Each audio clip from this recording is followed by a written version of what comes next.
There's ways to do it, because you would still need almost 80 to 90% of the review will be done on half my department.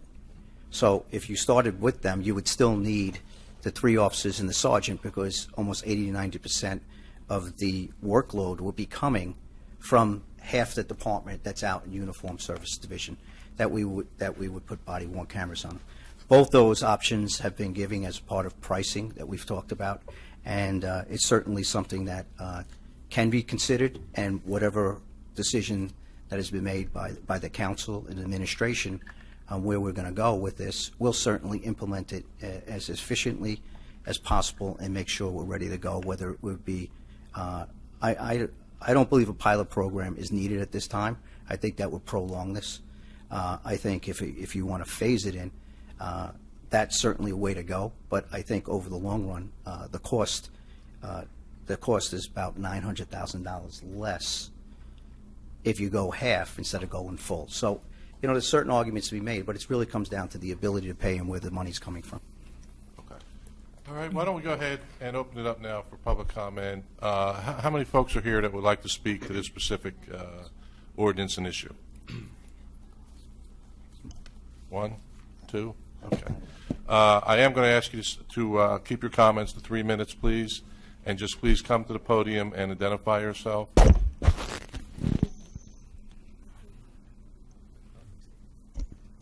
Hi, my name is Michael Pizzetta, and I am a resident of the city of Wilmington.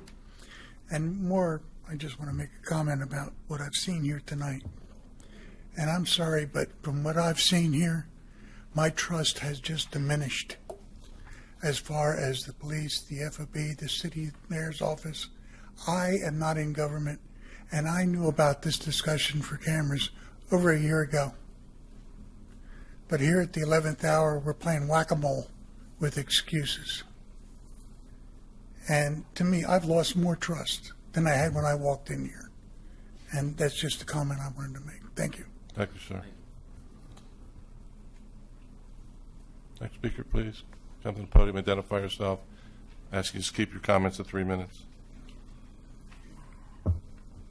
I don't know if I had any trust in the first place for this city, for this police department, definitely for the FOP who's not here right now. The officers that murdered Ricardo Hilton August 30th are working again. They're supposed to be investigated. There's supposed to be an active investigation, but these people are working again right now. The investigation didn't happen, isn't happening. For that man to just get up here and say that he lost his trust, I don't know if that makes you feel good. For me to not have any, I feel like you already know why. The new Wilmington Police Academy class must be majority black, not diverse, because right now blacks are the minority on the police department, but we're the majority in our community. White officers were the ones that murdered Jeremy McDowell in a wheelchair. That was before you got here, Chief Tracy.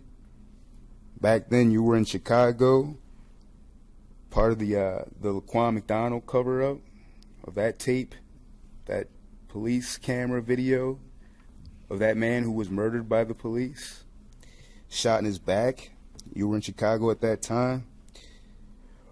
Ricardo Hilton's fiance, Jamaican-born Ricardo Hilton, who worked down at the docks with me, who was murdered on August 30th, told me to make sure that I let you guys know that this needs to be something that's implemented soon. She just wanted for you guys to do this fast. That's all she wanted, for me to let you guys know. The baby was 5 months when his dad was taken. He's 8 months now. I'm a member of a union. I'm a member of the ILA. I don't speak for the 30 ILA. seconds, please. Ricardo Hilton was a longshoreman as well. The FOP should be here, or somebody that is speaking for the FOP should be here. These two women that work for the mayor's office, I don't know why they're here, but Chief Tracy, you say that you wanted this. 10 seconds, You please. said that the mayor wanted this. I'm not surprised. I never trusted you. I just want to make one brief comment. I've been around city government for over 30 years. I think we have probably one of the finest police departments in the country. And for anybody to get up here and keep using the term murder, I think is inappropriate. All these cases get investigated not by Wilmington, but by the state.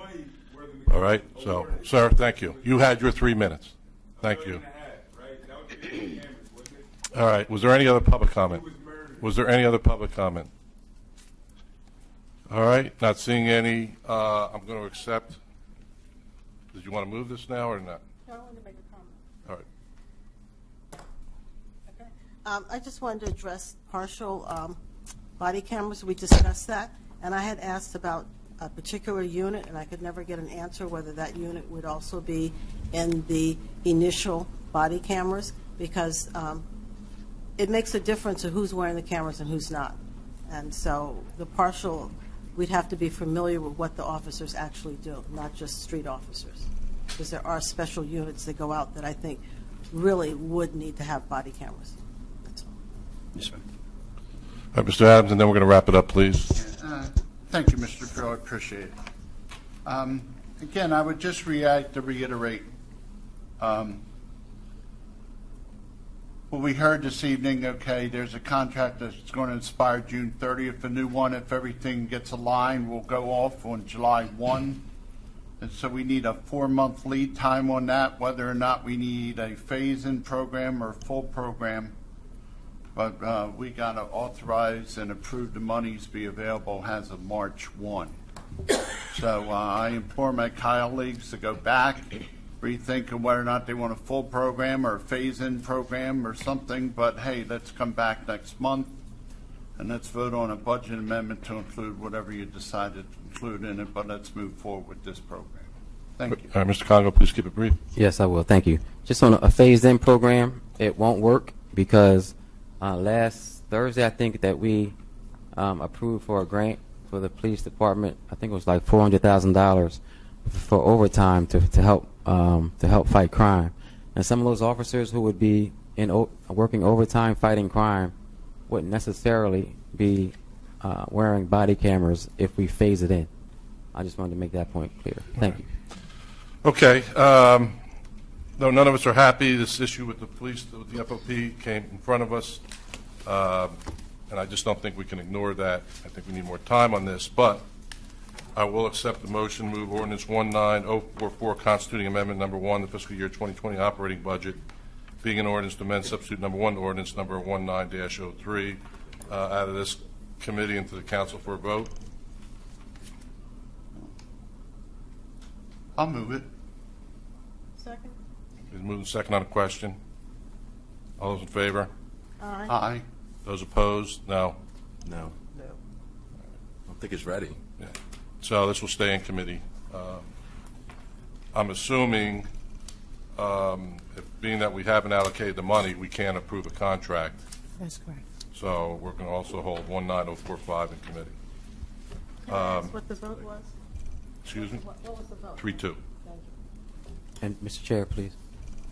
Mr. Chair, Yes, Mr. Congo. I would just like to let the public know that I'm not a voting member, so that's why I couldn't vote. That's fine, sir. All right, thank you. And I believe that as a housekeeping matter, we can put this, because serious negotiation is going to have to be done with the FOP. This has to get put on, I guess, next month's public safety agenda. It's up to the sponsor, but I would like it on next month's agenda with some reworked numbers. I would like it to be another joint meeting. Next month for it to be another joint meeting, not just on the Public Safety Committee? A joint Well, it's meeting in to the find- joint. It was in both committees. It was in But both committees. you were saying But it's next. being held in both committees. Okay, thank you. Okay. Excuse me, before we move on,